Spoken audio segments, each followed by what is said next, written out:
बिस्मिल्लाहिर्रहमानिर्रहीम। लाखों करोड़ों दुरूदो सलाम मोहम्मद मुस्तफ़ा सल्लल्लाहु अलैहि वसल्लम और आले मोहम्मद पर। मैं हूँ उमर दराज गोंदल।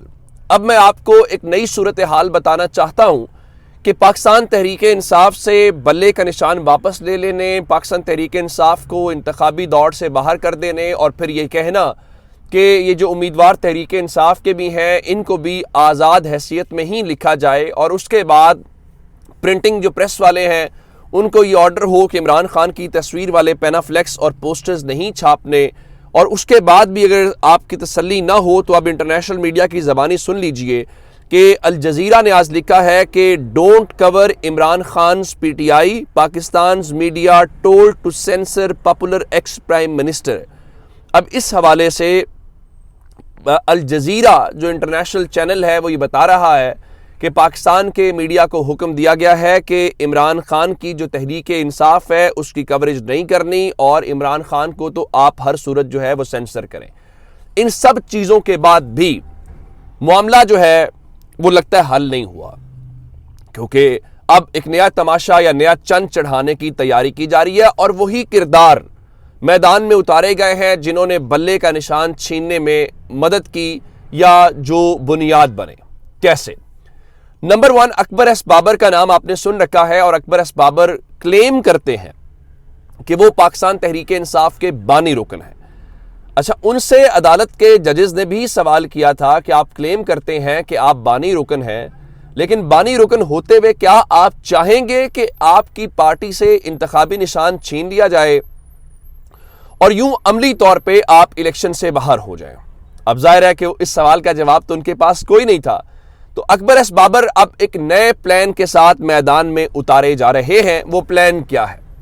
खबर यह है कि आज अकबर एस बाबर एक नया तमाशा लगाने वाले हैं जिसमें ऐलान किया जाएगा कि पाकिस्तान तहरीक इंसाफ की कमान आज से अकबर एस बाबर के पास आ गई है। कैसे?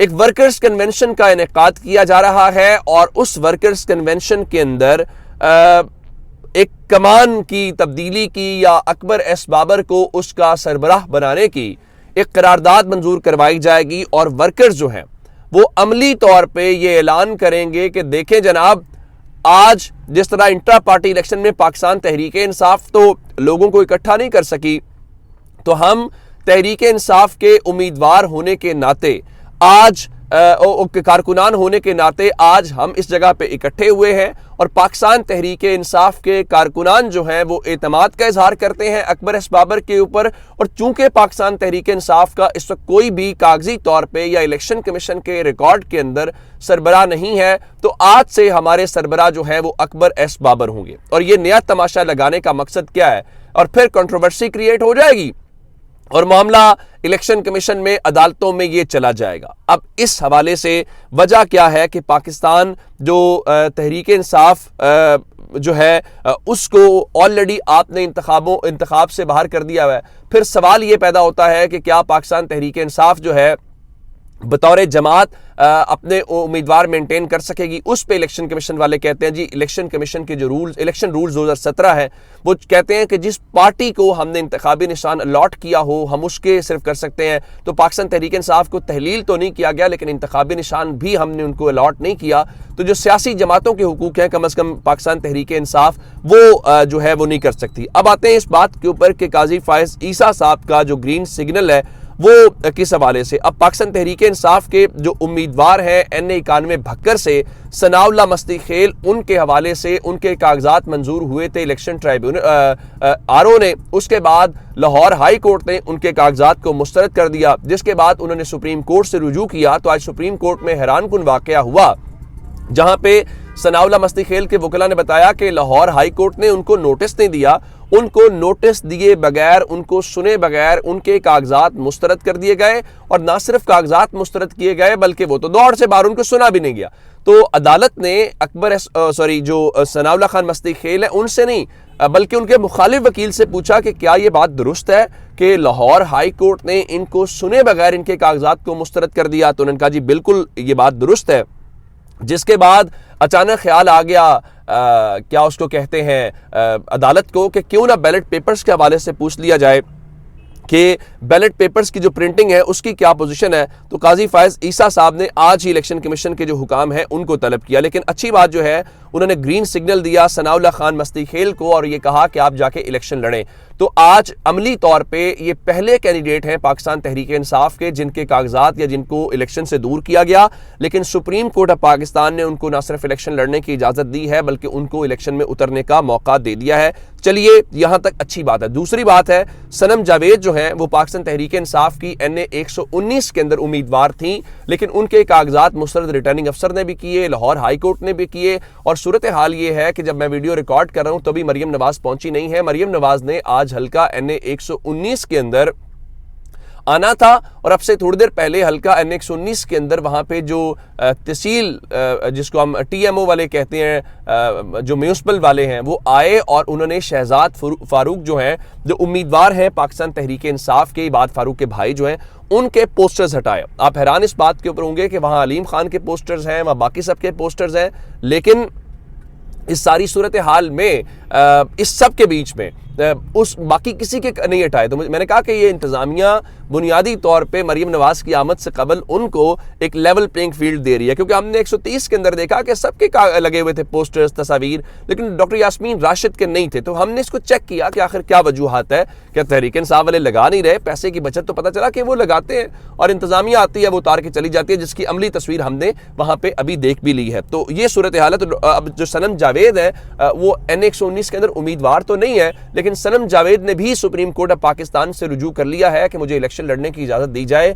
लेकिन अगर सनम जावेद मैदान में उतर गई तो फिर हल्का NA 119 के अंदर मरियम नवाज इलेक्शन कैसे लड़ेंगी और इलेक्शन जीतेंगी कैसे, ये एक बहुत बड़ा मुअम्मा है। तो एक बड़ी मुश्किल सी सूरत हाल बन जाएगी। अच्छा, एक बात और है कि अब इमरान खान के हवाले से ज़रा चीज़ें स्पीडअप हो गई हैं। वो स्पीडअप कैसे हो गई हैं? देखिए, आज आमिर मतीन साहब ने एक जुमला लिखा था और कहा कि सारा शरीफ खानदान इलेक्शन लड़ रहा है और मुकाबले पर कैदी औरतें हैं जिनके हाथ और मुंह बंधे हुए हैं। वाह ओ शेरो। हमारी तारीख के अंदर ख़वातीन को कैद करना या ख़वातीन वाले वो बड़ी तल्ख मामलात है, लेकिन शरीफ ख़ानदान ऐसे इलेक्शन लड़ना चाहता है।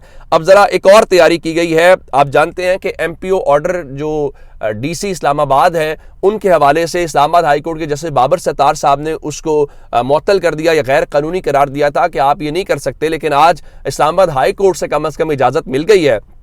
जस्टिस आमिर फारूक साहब और जस्टिस तारिक जहांगीरी साहब ने DC इस्लामाबाद के MP ऑर्डर जारी करने का जो इख्तियार है वो आर्जी तौर पे बहाल कर दिया है, जिसका मतलब बड़ा वाज़ेह है कि आइंदा चंद दिनों के अंदर अब गिरफ्तारियां भी होंगी, लोगों को नज़रबंद भी किया जाएगा, FIA भी एक्टिव होगी। इलेक्शन से पहले पहले बहुत सारे मामलात इस किस्म के हमें तेज़ी के साथ होते हुए दिखाई दे रहे हैं। उसके अलावा जो 9 मई के वाक़यात हैं उसमें अब इमरान खान और शाह महमूद कुरैशी के ऊपर फ़र्द जुर्म लगाने की इस हवाले से तैयारी की जा रही है। और मैं आपको बता देता हूं कि रावलपिंडी के अंदर जो 12 मुख्तलिफ मुकदमात हैं उनके चालान पेश कर दिए गए हैं और चालान पेश करने के अलावा वो नकूल इमरान खान को फराम कर दी गई हैं।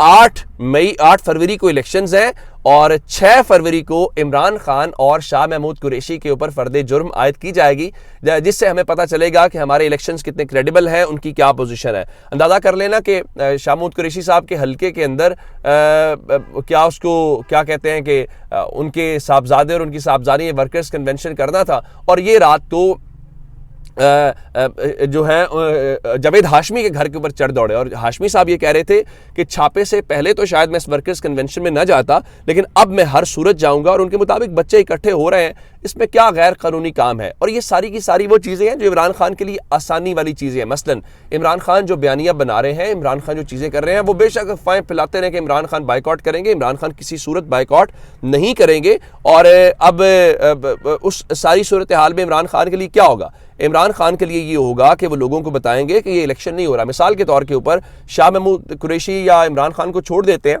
जो शायद खाकान अब्बासी हैं, उनका ताल्लुक तो पाकिस्तान तहरीक इंसाफ से नहीं है।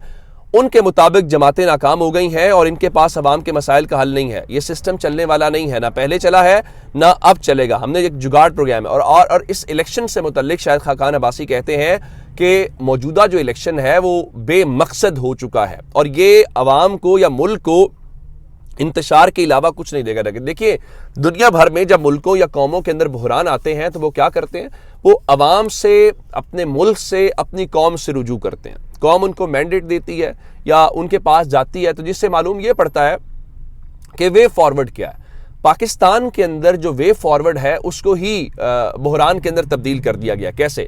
जब लोगों को उनका हक़ राय दही शफाफ तरीके से इस्तेमाल करने का मौका नहीं दिया जाएगा तो आप कैसे उस का निकाल सकते हैं? मसलन कैसे आप कह सकते हैं, अब मुझे ये बताइए कि मुल्क की सबसे मकबूल सियासी जमात को इंतखाबात से बाहर कर दिया जाए, लोग लाखों करोड़ों की तादाद में जिस पार्टी को वोट करना चाहते हैं, जिस निशान के ऊपर मोहर लगाना चाहते हैं, आपने वो सिस्टम में से ही आउट कर दिया, तो क्या आप इसको इलेक्शन कह सकते हैं? ये हरगिज़ भी इलेक्शन नहीं है। हाँ, ये ज़रूर है कि ये मौजूदा जो इख्तियार या इक़्तिदार वाले हैं उनकी तरफ से नवाज शरीफ की ये सेहराबंदी ज़रूर है इक़्तिदार की, और ये भी कोई लंबी चौड़ी नहीं चलेगी। ये जो उनका और इस्टेब्लिशमेंट का रोमांस है ये साल डेढ़ साल से ऊपर नहीं जाएगा। और इस वक्त जो रिपोर्ट्स या सिनेरियोज हैं वो बता रहे हैं कि अभी चीज़ें हो जाएंगी। उसकी वजह यह है कि वज़ीर आज़म कमज़ोर भी हो तो जब वो वज़ीर आज़म की सीट के ऊपर बैठता है तो वो वज़ीर आज़म अपने आप को समझना शुरू हो जाता है। लेकिन पाकिस्तान के अंदर जो है वो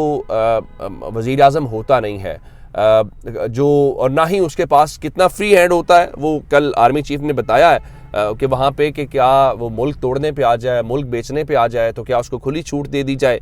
तो ये इस हवाले से बड़ा इंपॉर्टेंट है। अच्छा, एक खबर और है, वो शेख रशीद से मुतल्लिक है। शेख रशीद भी चूँकि अडयाला जेल के अंदर बंद है तो शेख रशीद की तबीयत जो है वो नासाज हो गई, और तबीयत नासाज होने के बाद उनको अडयाला जेल से अस्पताल मुंतकिल किया गया है, रावलपिंडी इंस्टीट्यूट ऑफ कार्डियोलॉजी के अंदर। अब से थोड़ी देर पहले उनके टेस्ट वेस्ट हुए हैं और उनके जो टेस्ट हैं वो बताया गया ठीक है, जिसका मतलब है उनको वापस कर दिया जाए। अच्छा, इमरान खान की तोशाखाना रेफरेंस में जो ज़मानत की दरख्वास्त है उस पर एतराज़ लग गया था, तो इमरान खान के वकला ने एतराज़ दूर करने के लिए 7 रोज़ का वक्त मांग लिया है और अदालत ने उनको कहा जी ठीक है, आप 7 रोज़ के अंदर जो है इसका एतराज़ दूर करके वापस अदालत से रुजू कर लें। अपना बहुत सारा ख्याल रखिएगा। खुदा हाफिज़।